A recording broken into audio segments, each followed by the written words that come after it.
इस वीडियो को देखने और सुनने वालों को मोहम्मद मुनीब आरिफ का सलाम। आज हम किसी मैच पर बात नहीं करने जा रहे। आज हम ओवरऑल कुछ टॉपिक्स को जमा किया हमने, उन पर बात करेंगे।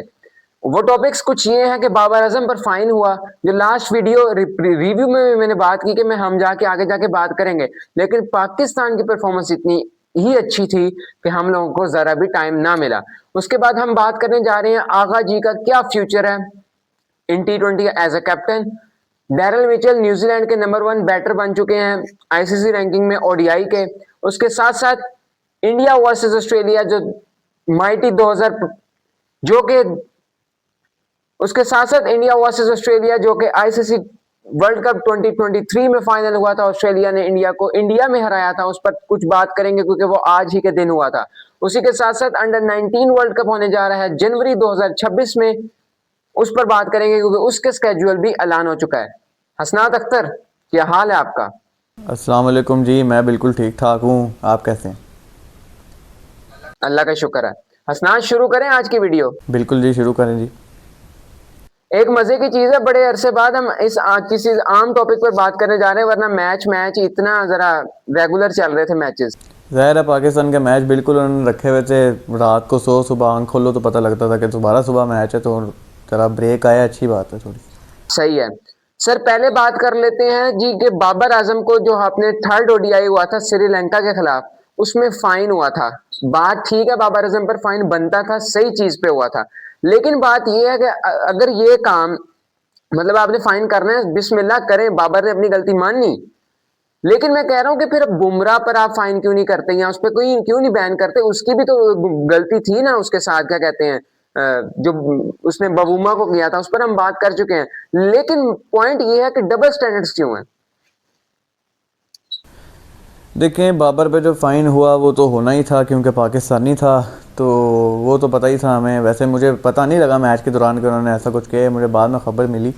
तो दूसरा, बुमराह की जहाँ तक बात है, तो बुमराह पे तो कोई अब तो वैसे ही कुछ नहीं हो सकता। उस वक़्त भी जब ये हुआ था तो मुझे लग रहा था कि ऐसा कुछ नहीं होगा। तो अब तो इंडिया के लिए बिल्कुल रूल्स बराबर नहीं है। वहाँ पे अगर कोई आवाज़ उठाता भी ज़्यादा तो इतना सा थोड़ा सा फ़ाइन कर देना था, लेकिन बुमराह पे तो बैन लगना चाहिए क्योंकि उन्होंने रेसिस्ट बने हैं वो, एक तरीके से बॉडी शेम किया। बोना कहना बिल्कुल बॉडी शेमिंग ही है ना, तो वो भी बिल्कुल आईसीसी के रूल्स के तो ख़िलाफ़ है, तो उनको भी बैन लगना चाहिए था, लेकिन उनके ख़िलाफ़ कोई एक्शन नहीं है। और यही आईसीसी है, इंडियन क्रिकेट काउंसिल।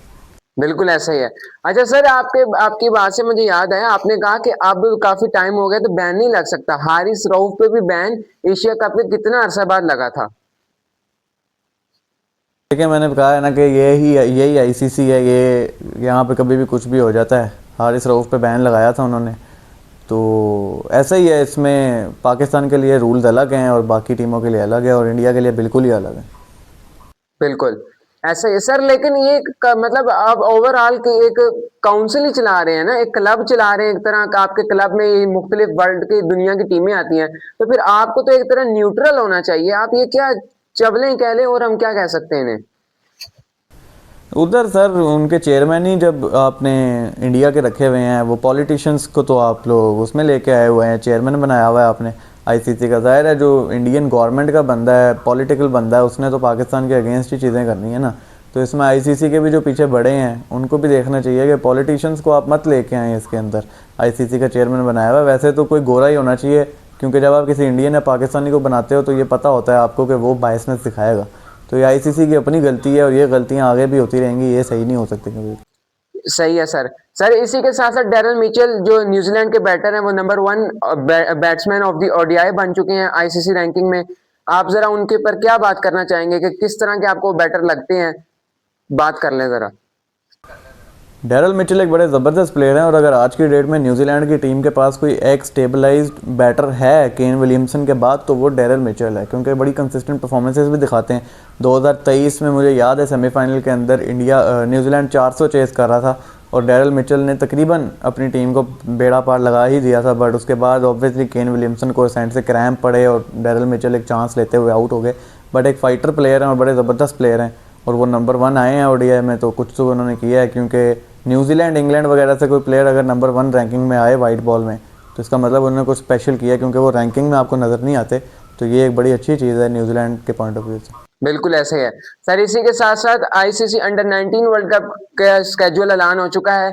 ये वर्ल्ड कप जिम्बाब्वे और नमीबिया में खेला जाएगा 2026 में, 15 जनवरी से लेकर 6 फरवरी तक।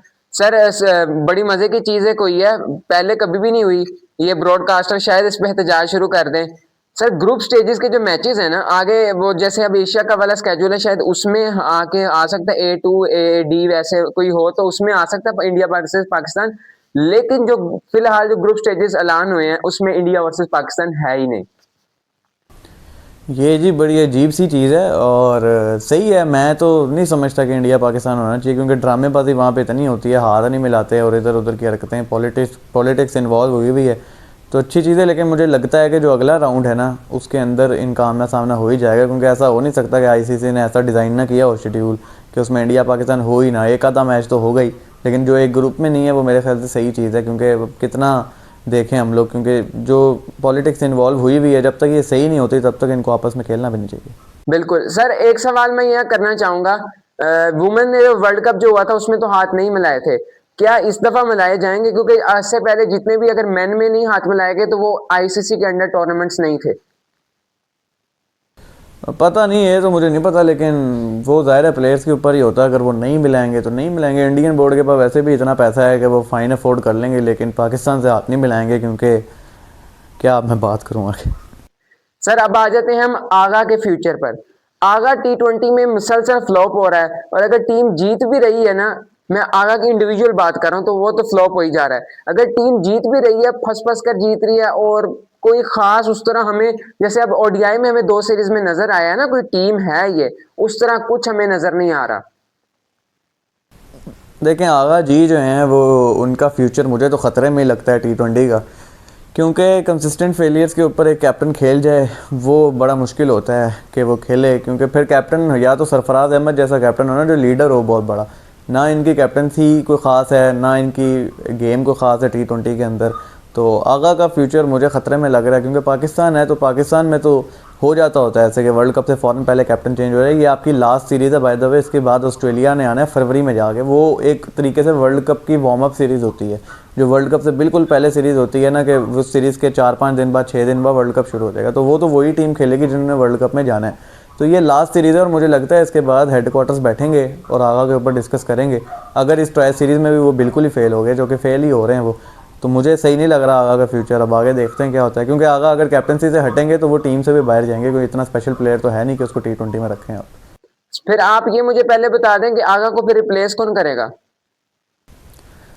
आगा को रिप्लेस पता नहीं को जो भी करेगा, मेरे ख्याल से तो इरफान खान न्याजी को करना चाहिए। लेकिन अगर जो भी रिप्लेस करे, पाकिस्तान में कुछ भी हो जाता है, हो सकता है रिजवान आ जाए या हो सकता है कोई और आ जाए, लेकिन जो बेसिकली रिप्लेसमेंट होनी चाहिए वो इरफान न्याजी होनी चाहिए।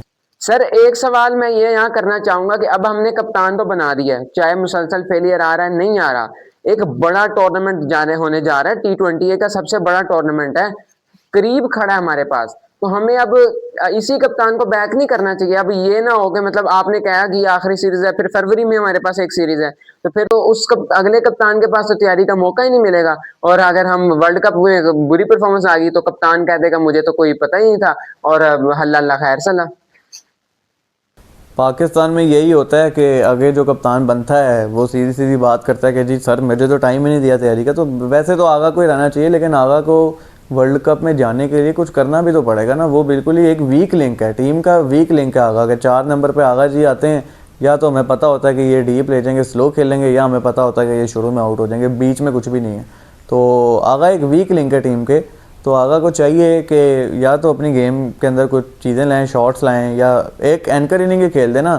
एक एक्सेप्टेबल इनिंग्स होती है, 35-36 बॉल पे 50 करते हैं, नीचे से टीम को संभालते हैं। तो ये वाला रोल फिलहाल तो बाबर के पास है।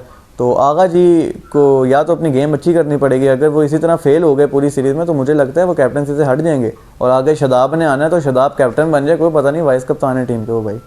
और नहीं ये ना हो जैसे 2024 के वर्ल्ड कप में किया था, वर्ल्ड कप से थोड़ा सा पहले बाबर को फिर बना दें कप्तान। हाँ वो तो एक बुरी चीज़ थी और एक घटिया चीज़ की थी कि शाहीन को एक ही सीरीज़ मिली थी, वो हट गए थे। लेकिन आगा को तो अब अच्छी भली सीरीज़ मिल गई है ना, हमने देख लिया है कि वो T20 के कैलिबर के प्लेयर नहीं है। या आप ये कर सकते हैं कि आप उनको वर्ल्ड कप तक स्ट्रेच करें और ये डिसाइड कर लेंगे ये वर्ल्ड कप होगा। अगर इसमें पाकिस्तान ने ना अच्छा किया तो पहली फुर्सत में आगा को हटा दें और शाहीन को कप्तान लगाएं। ये बाबर की तरफ दोबारा जाने की ज़रूरत नहीं है, क्योंकि बहुत हो गई अब। इतनी बार कैप्टन रिपीट होता है मैंने नहीं देखा जितनी बार मैंने बाबर को देख लिया। बिल्कुल ऐसा ही है सर। एक सवाल जाते जाते मैं ये करना चाहूंगा, हमने ओडीआई और टेस्ट में देखा है कि आगा लोअर मिडिल ऑर्डर में या मिडिल ऑर्डर में बैटिंग करता है, जबकि T20 आई में चाहे नंबर 4 पर आता है लेकिन वो अपने नंबर से ऊपर आता है। ऑल्दो T20 आई में जो मिडिल ऑर्डर या लोअर मिडिल ऑर्डर का काम होता है वो हिटिंग होता है, जो सलमान नहीं करता। लेकिन मैं कहूंगा कि अगर उसकी ऊपर परफॉर्मेंस नहीं आ रही तो वो क्या अपने नंबर पर सही तरह खेल पाएगा? उसको हम अगर उसी नंबर पर ले जाएं। आगा का अगर आपको याद हो, जब वो नए नए T20 में आए थे तो वो 3 पर पहले खेल रहे थे, उसके बाद वो अपना नंबर चेंज कर रहे थे। अपना नंबर चेंज करने के बाद वो ये करते थे कि यंगस्टर को ऊपर भेज देते थे या सिचुएशन के हिसाब से आते थे। विकेट सडनली गिरी हुई है तो खुद आ जाते थे, वरना हिटर को भेज देते थे। अब आगा क्या कर रहे हैं, वो कंसिस्टेंटली खुद ही आ रहे हैं 4 नंबर पे। मतलब वो भी डिसाइड करके बैठ गए कि मेरा यही नंबर है और मैंने इधर ही आना है। जो ये 4 नंबर ओरिजिनल था हसन नवाज़ का, PSL के बाद नंबर चेंज हुए तो उसमें 4 नंबर पर हसन नवाज़ आते थे। तो अब ये इनका नंबर हो गया, या ये फ़खर का होता था या ये हसन नवाज़ का होता था। तो आगा जी का भी वही है कि पहले बातें करते हैं बड़ी बड़ी कि मुझे अपने नंबर की परवाह नहीं है या मैं मैच विनर्स बनाऊंगा, और फिर उसके बाद अब आगा भी वही कर रहे हैं कि 4 नंबर मेरा है तो मेरा ही है।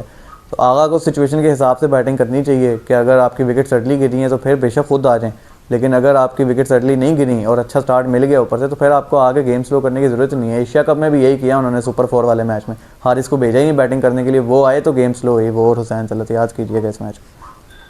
खैर नाज़रीन, अभी मुनीब आरिफ और हसनात अख्तर को दे इजाज़त, मिलते हैं आपसे फिर किसी और वीडियो में। तब तक के लिए फ़ी अमान अल्लाह।